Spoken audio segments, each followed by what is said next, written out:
Thrissur Erumapetty police station പരിധിയിലെ വെള്ളാറ്റഞ്ഞൂർ നഗർ നിവാസികളുമായി സംവദിച്ച് Thrissur city police commissioner Ilango R IPS സംവദിച്ചത് അമല മെഡിക്കൽ കോളേജ് വിദ്യാർത്ഥികൾ സംഘടിപ്പിച്ച നന്മ 2024 മെഡിക്കൽ ക്യാമ്പിന്റെ ഭാഗമായി. സമാപന ചടങ്ങിൽ കിറ്റ് വിതരണവും സംഘടിപ്പിച്ചു.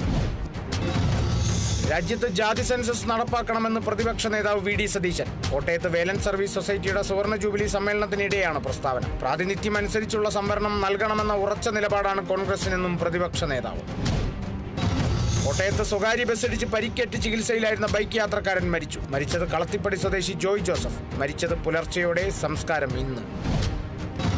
തൃശൂർ കാരമുക്ക് ശ്രീ ചിദംബര ക്ഷേത്രത്തിൽ ശ്രീനാരായണ ഗുരുദേവന്റെ 97ാമത് സമാധി ദിനം ആചരിച്ചു. ചടങ്ങിന്റെ ഭാഗമായി സമൂഹ പ്രാർത്ഥന, ഗുരുദേവ കൃതികളുടെ ആലാപനം, മഹാഗുരുപൂജ, ഉപവാസം തുടങ്ങിയ നിരവധി പരിപാടികൾ സംഘടിപ്പിച്ചു.